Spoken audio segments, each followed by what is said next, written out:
Welcome. Dr. Stephen Hobbs here from the Wellth Movement. This is Trees Every Day, number 7 on February the 14th, 2021. Topic for this Trees Every Day is monetize your lived experience. I've had a couple of people ask me, it's really great what you're talking about from a living point of view, but you haven't really illustrated or shared enough about the working part of it. So I thought that I would do that today and bring to you the 10 elements of business as I understand it and how they interact with one another. I refer to it as monetizing your lived experience. And if you remember, this diagram here is that the L is for legacy, G is grandparents, and T is trees, and E is EcoCreation. And the purple in the middle here is about wealth. And what I'm going to do is really connect grandparents and legacy from this monetize your lived experience perspective.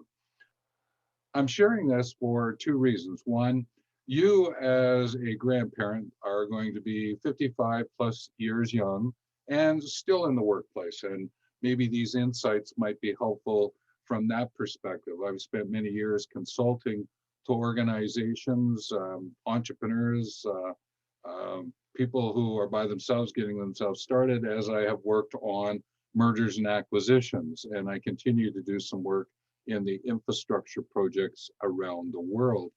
But secondly, is you might find yourself moving into that 60 years young door and thinking about, and what might I create that might add a little bit of money into the pot? Or what might I be able to do with my grandchildren that might help them understand the financial aspects of their life, and at the same time do something that might be of benefit for the world? So there's a couple of ways here in which to use it. And someone challenged me on it in writing the other day, and I thought that I would share what I believe are the 10 elements to monetize your lived experience. Again, I would remind you to subscribe, ring the bell for more notifications, and comment, like, and share. I appreciate what you've got to say, and often you get me thinking in different directions when you do comment. And I would encourage you to share. So thanks for that. What I'm going to do is I'm going to share my screen. So welcome to this presentation. It is a slide presentation on monetize your lived experience, and we will be going through it. And I just wanted to bring to your attention, it looks very similar to what I've shared earlier, and it is made up of the perspective arrow. There is the 4-leaf clover. In this case, it'll be about business. I shot a video not so long ago where it was linked to your own personal living and working. There is a set of wings, as number 9 in this case. There is a pivotal triangle and a hexagonal U. You can appreciate I have fun with my visual language. There is the starting point, and I'll mention to you, it's not that like these are in any particular order. These are how I would present it to someone if I got started, but I may work with you one-on-one, and I might start in a different direction. So this is not the only way in which to unfold this insights, these ideas for yourself. We're going to start with customers or clients as number 1. And customers are often, you may have a one-time customer, but a client is someone who's over the long term. That's one of the ways that I use this. But there's another word that you can use here. It's the word audience. And I like it a little bit more than target market because it sort of, it feels as though it's rounding the sharp corners. And who's the audience that you're sharing your story with? And I found that to be a much better way in which to talk about customers and clients. Number 2 is about the products, services, and experiences that you have to make available. Now, If you're just starting off, you're going, well, what is it that I'm going to offer to others? And you'd be amazed at what is in your life from a lived experience point of view that you can pull from your hobbies or something you want to explore and share it with people. It could be like a magazine. I'm actually starting one called Trees Every Day, which is connected to this video. And as I start to get past the explanation of the backgrounds points that I'd like to share with you, I will be talking more about the trees and eco-creation and products and services and experiences that I am working on, but also others are working on, and bring those to your attention. And therefore, yes, you have your hobbies, the lived experience that you have from your work days. Um, if you are a wonderful cook, maybe there's a recipe book you want to share, that's a product. There are opportunities for you to share lived experience as a coach or a mentor. That's the services part. You could create extraordinary experiences. As a grandparent, this is a way in which to go, well, what can I do to really engage my grandchildren in the outer doors? And you can come up with different kinds of experiences on your own experiences that you have enjoyed your time in the outer doors as well.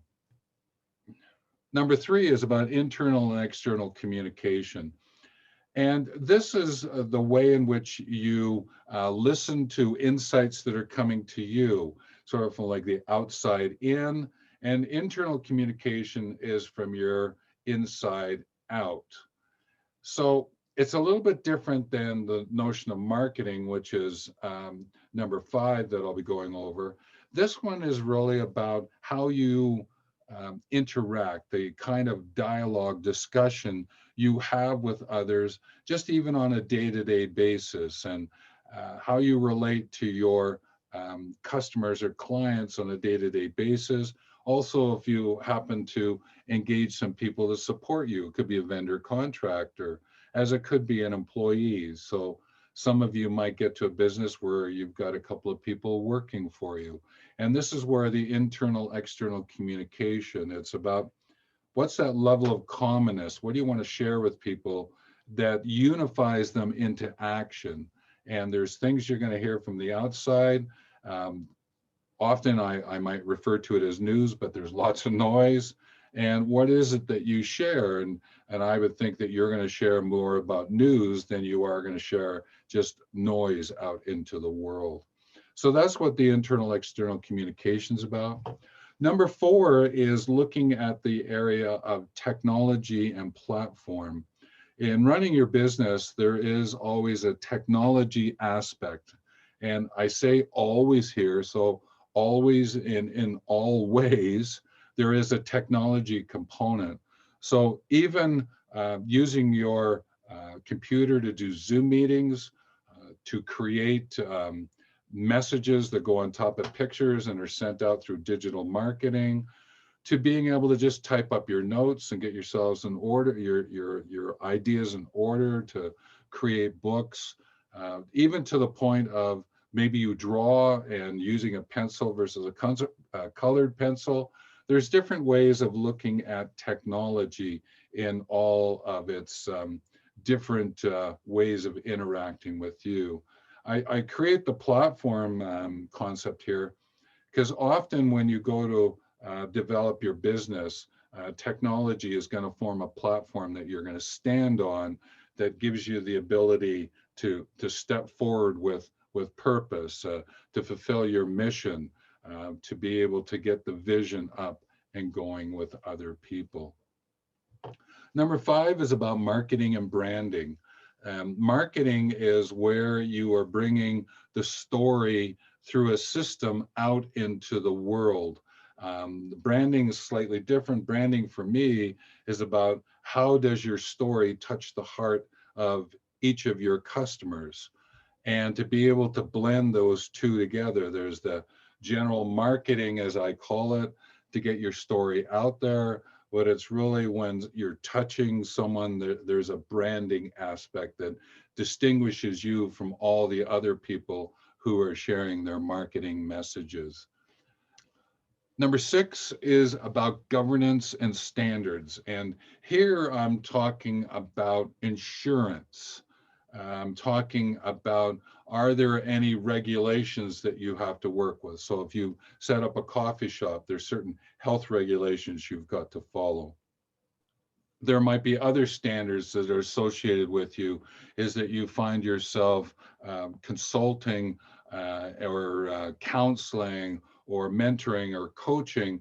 There are certain standards that you want to work in to be able to interact with others. So the governance is also, and not to forget it, but there are government regulations about year-end taxes, and to be able to stay on top of your sales taxes, and to be able to take into consideration, if you happen to be interacting with people from different parts of the world, are there certain regulations you've got to take care of in that regard as well? There's quite a bit to do with governance and standards in your business. The next one that we would look at is the area of financials and assets. You can't get away from the numbers aspect of this. Even it's figuring out the pricing you're going to use, to keep track of the books about the sales that you've made, and what assets are you actually creating, because there is value there in your assets. I have a series of books. I can call those an asset. I've also have a list of people that I interact with. That could be an asset. And there's all these different images and stories and everything that I have put out. There are assets that are out there for people to connect and get to know me. The financial piece, just don't want to leave this, is that it's something you have to stay on top of to be able to know where you are from a numbers point of view. And there's more that we could dive into this one, but I'll just leave it at that for the time being. The next one is the resources. TEM is time, effort, and money. I call that the pivot triangle simply because the point at the bottom is time, pointing in a sense to the continuous time. It's not something you can really gather back or get more of. Time is a constant, and it's sort of like a pivot point for yourself. And when you take it into consideration in what you want to offer to monetize your lived experience, it seems as you get a little bit more elder, rather than older, elder, time seems to fly. And how do you want to use your time? Who do you want to engage with? What kind of activities do you want to share in being for the world? The next one is the manage and lead. And these are like the two elements. If you think from your arm point of view, you've got your manage and you got your lead. How do you bring them together? So in other videos, I've talked about your left hand as being your wealth profitability, and WEALTH. So about the numbers component of it. The other one is your wealth movement, WELLTH. And it's about being able to understand how to keep the guide rails for yourself, interacting with people and the words that you might use. And the two of them together, you can see the two sort of guide rails of the perspective map is what holds it together for yourself. And therefore, you've got to manage those systems and lead a person from the system that they're going to use to interact with other people. So there's a lot more there in other videos about that aspect of it.